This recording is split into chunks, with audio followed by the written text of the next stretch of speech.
This video updates an earlier version and includes changes which supersede the former seminar presentation.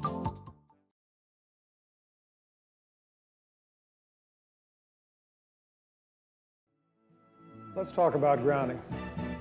Specifically, let's talk about temporary grounding for personnel protection. This has been something of a controversial issue throughout the electrical industry over the past few years. It seems that a lot of the controversy and the disputation has swirled around this issue of single point versus dual point grounding. I hope that by the time you've seen this presentation, you'll come to realize that that never was the issue. The term single point grounding was designed to be applied to a specific grounding technique. And it may be an unfortunate misnomer.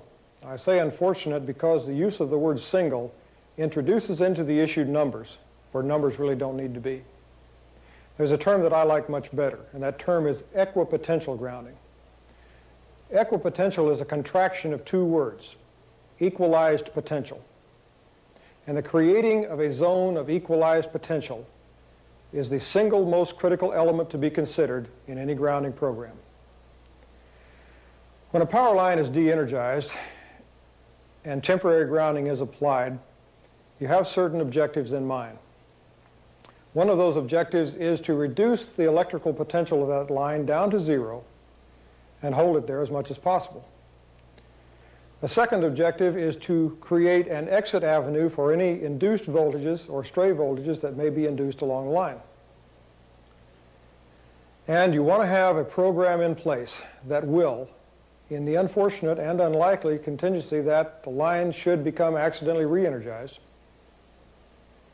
that line will be returned to an open condition as rapidly as possible. Now those are the things you're trying to accomplish. And that's what you're trying to prevent. Now I'm going to show you a series of pictures now of an actual accident. It occurred in Jacksonville, Florida in 1967. The lineman working up a pole made contact with an energized conductor. By the time the other crew members found him, he was hanging upside down in his belt, he was unconscious, and he was not breathing. It happened that a newspaper photographer was present at the scene of the accident, and he got a series of pictures, for which in 1968 he won the Pulitzer Prize for photography on the strength of this photograph.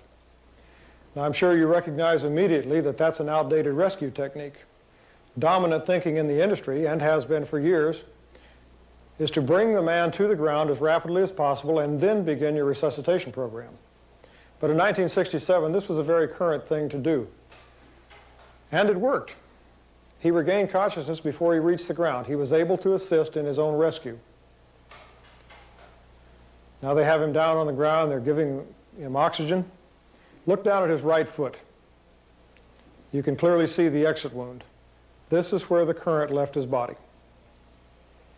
Now this is a situation where a man made contact with an energized conductor.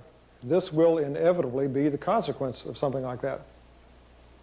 We can say, and we would be right, had he been working on a de-energized and properly grounded conductor, that this accident could not have occurred. Now let me suggest a frightening possibility to you. That if in fact he had been working on a de-energized and grounded conductor, a conductor grounded using equipment and using techniques very commonly in use throughout the industry today, that under those circumstances there is a very real possibility that an accident like this one could occur. Contrary to popular opinion, that is not a photograph of our department head reviewing my expense reports. That's a test subject being subjected to an electric current. A few decades back, a tremendous amount of research was undertaken on the subject of the effects of electricity on the human body, and they actually found volunteers willing to do this. Some of the things they were looking for were perception current, the smallest current that the body can detect. At what level of current flow can you begin to feel? Reaction current, a current flow large enough to cause an involuntary reaction. By involuntary reaction, we mean simply loss of voluntary muscle control. And of course, let-go current, the maximum current a person can tolerate and still release the conductor. How much current can you stand and still retain voluntary muscle control? Now, there were any number of these projects undertaken, and they all arrived at essentially the same results. If the results varied, they varied by a few milliamperes here or there. I have a chart that I'm going to show you. It's entitled Quantitative Effects of Electric Current on Man. The chart is in milliamperes. And for our discussion here today, we will restrict ourselves to the categories of alternating current, 60 cycle, and min. Now look over to the left-hand column, number 1. Slight sensation on the hand. This is where you may begin to feel it. And look at the value. 0.4 milliamperes. Or in other words, slightly less than half of 1/1000th of an amp. Look at category number 2, perception threshold. This is where you're absolutely clear. This is where you're certain that you're feeling electric current. And the value is 1.1 milliamps, or in other words, slightly over 1/1000th of an amp. Come down to category number 5, painful shock, let go threshold. This is the maximum amount of current that you'll be able to tolerate and still retain voluntary muscle control. And the value we're looking at is 16 milliamps. Now come down to the frightening one, category number 7, possible ventricular fibrillation effect. What the chart is telling us here is that with values as low as we see illustrated on the chart, these values were in some test cases enough to throw a heart into ventricular fibrillation. And you know what that is. That's where your heart leaves its normal beating pattern. It goes into a vibrating mode just prior to shutting off. There's no recorded instance of a heart going into fibrillation and ever recovering unassisted. If you get into that situation, you've got to have help, and you've got to have it fast. Now look at category A. 0.03 second shocks. That's 3/100ths of a second. At 60 cycles, approximately 1.8 cycles will lapse in that amount of time. Let's round that off to 2 cycles. And we're saying that for 2 cycles, 1,000 milliamps, or in other words, 1 amp, was in some test cases enough to throw a heart into fibrillation. Category B, 3-second shocks. Now 3 seconds is not a long time either, unless you're being subjected to an electric current. And for 3 seconds, we're looking at 100 milliamps, or in other words, 1/10 of an amp. The value traditionally considered to be lethal dosage. Now my object in showing you this is to illustrate that it takes an incredibly small amount of current to do catastrophic harm. You cannot afford to expose yourself to very much current for very long. And you need to be absolutely certain that your grounding program is protecting you against this possibility. We say that we ground a line to provide safety of the worker from induced voltage from adjacent lines, electromagnetic feedover from adjacent lines or systems on the same structure,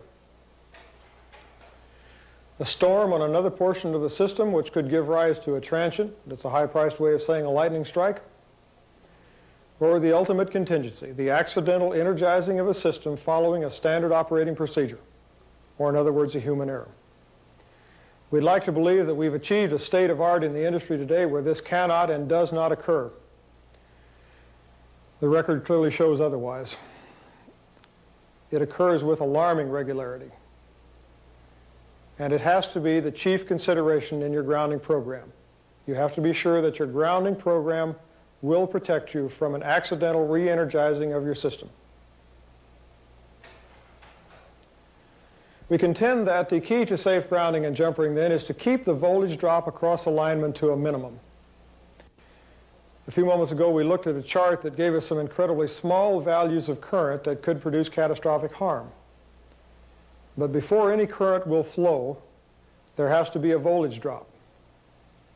If we can eliminate that voltage drop, we can eliminate that current flow. Now I'm playing pretty fast and loose with that term eliminate there. What I mean by that is if we can keep that voltage drop down below the threshold of danger, we will likewise keep the current flow down below the threshold of danger. Now let's look at the way grounding has evolved over the years. There was a point in time when it was not unusual to see a grounding configuration like this. We have 3 phases being grounded by 3 long leads coming down to 3 individual driven grounds. The problems are obvious. The leads are long and heavy and cumbersome, and you have the problem of the earth resistance between the 3 driven grounds. Some improvement was made on this by eliminating 2 of the driven grounds and bringing all 3 leads down to 1 driven ground, but you still have the problem of the long down leads. Considerable improvement was achieved by this technique, jumpering all 3 phases together and then bringing 1 lead down to a driven ground. Repeatedly, tests have proven that jumpering 3 phases together will give you your best, your fastest breaker time in the event of an accidental reclosing of that breaker. That's putting a dead short on your system. Your breaker will see that sooner than anything else and react to it. And of course, with the down lead to a driven ground, you have your exit avenue for induced voltage. But all of these techniques overlook some fundamental aspects of electricity. Electricity is essentially amoral and totally indiscriminate. And by that I mean simply it'll go anywhere there's a path for it to go. It'll harm anyone who gets in its way. Put an imaginary lineman on that structure, standing near that center phase, with his feet on the structure and his hands in contact with the center phase. What does he represent at that point? Very obviously, he represents an alternate path to ground. Think back to your basic fundamentals of electricity, parallel circuitry, resistors in parallel. What's the voltage characteristic of resistors in parallel? The voltage drop across each resistor is the same. A man in that situation represents a resistor in parallel. He is an alternate path to ground. If that circuit were to be accidentally re-energized, there would be a voltage drop across that man and a resulting current flow.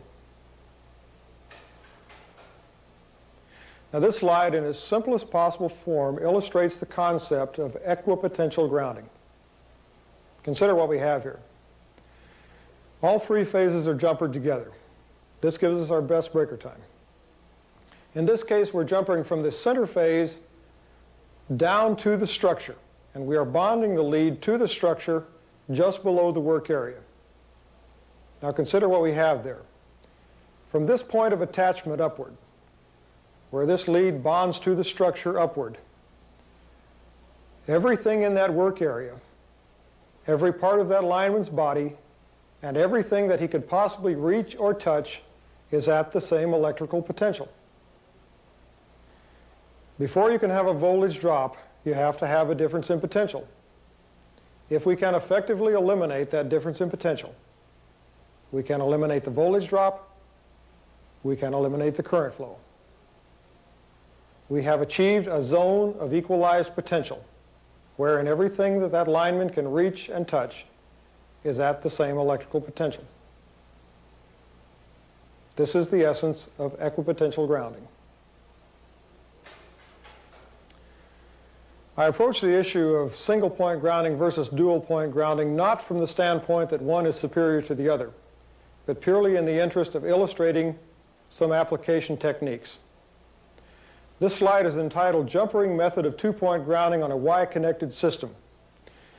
The important thing to consider here is the sentence at the bottom of the slide. It says installed at each end of the work area outside the work area.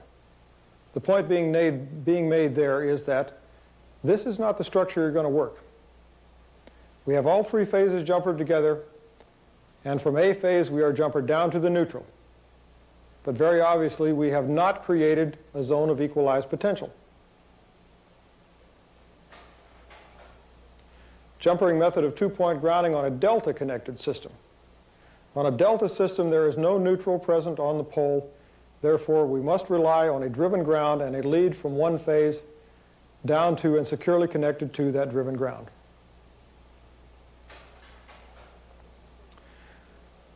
This slide is entitled Jumpering Method of Single Point Grounding on a Y-Connected System. Note the sentence at the bottom of the slide. It says installed at the work site. Consider what we have here. All three phases are jumpered together. From A phase, we are jumpered down to the neutral, and from the neutral, we jumper down to a grounding cluster securely mounted on the pole well below the work area. From the point of attachment of that grounding cluster upward, everything on that pole is at the same electrical potential. Let me show you an example of a grounding cluster. It consists of a metal bar that attaches to the pole of the structure by means of a chain attached to a wheel binder. It simply clamps around the pole and provides metal contact all around the circumference of the pole. And of course, the metal bar provides a point of attachment for your grounding clamps. The ideal location for your grounding cluster is just below the work area, just below the lineman's feet, where it will not represent an obstruction for the lineman working on the pole. Now let's look at a few more slides. This slide is entitled Jumpering Method of Single Point Grounding on a Y-Connected System with an Undersized Neutral. Now what we mean by an undersized neutral is a neutral conductor that may not be equal to the available fault current. By definition, fault current is the maximum amount of current that a source can deliver to a site. The source in most cases will be a substation. How much current can that substation deliver to the point where the work is being done? Now, by virtue of the fact that you install a ground on the line, you ensure that in the event of an accidental re-energizing of that circuit, a fault current will flow, because your source or your substation looks down the line when the breaker closes, sees virtually no resistance, and it just dumps everything it has out there. If your neutral conductor is not large enough to handle that value of current, you can augment that neutral by use of a driven ground and a lead from your grounding cluster down to the driven ground.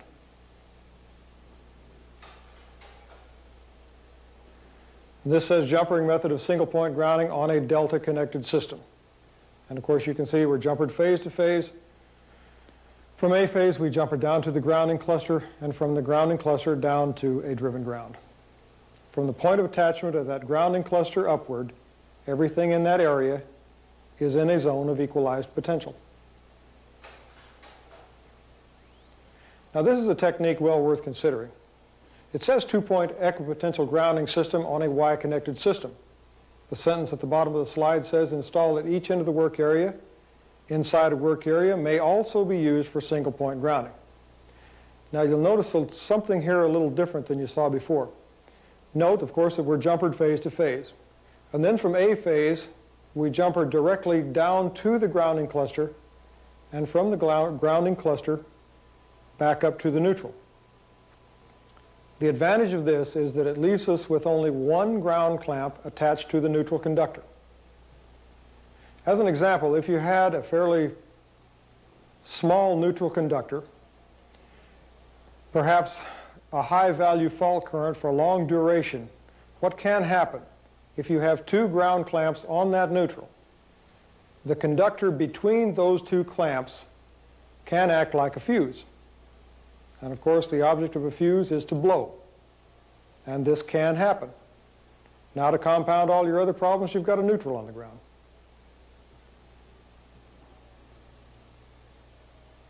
It's a good idea to minimize the number of ground clamps that you have on your neutral in an effort to avoid this situation.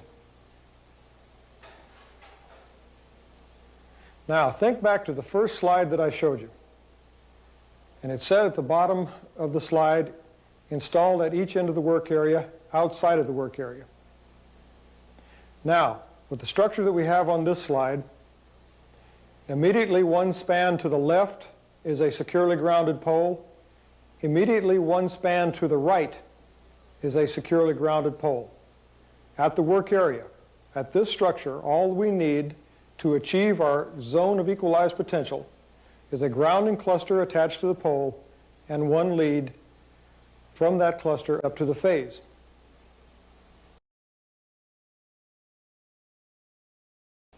And of course, two-point equipotential grounding system on a delta connected system. This is simply a delta system in the same situation. We have immediately to the left a grounded pole, immediately to the right a grounded pole. At the structure we're going to work, we need only apply a grounding cluster and a lead up to the phase. Even on a Y-connected system, you can jumper from the cluster to the phase. We say that we have a person on the structure and we have a person on the earth, and we ask, can we protect them both? Now, what are we talking about here? Very obviously, we're talking about step potential. Step potential is caused by a flow of fault current through the earth. This current creates a voltage drop at the earth's surface. You have a point of entry for a fault current into the earth. From that point of entry, a voltage gradient will radiate outward. A man standing in that voltage gradient will realize a potential difference between his feet. A potential difference which will allow a voltage drop, which will produce a current flow. You have a potentially life-threatening situation. This chart basically illustrates the situation. Here we have a structure, a fault current coming down that structure. The jagged line at the bottom of the slide represents the fault current, the voltage gradient radiating outward. You can see the man standing in that gradient. If you look up in the upper right-hand corner of the slide, you see an equivalency chart. Recognizing from this that in this situation there would very definitely be a voltage drop across that man, producing a current flow. Now, nothing would please me more than to tell you that there's a simple and easy way to deal with this problem, and quite frankly, there isn't. About the best recommendation that can be made is the use of a localized mat at the base of the structure. It can either be a grounded mat or an insulating mat. Either one will create a situation at the base of that structure wherein there is no difference in potential between the man's feet. Now, you can see obviously what you've done here.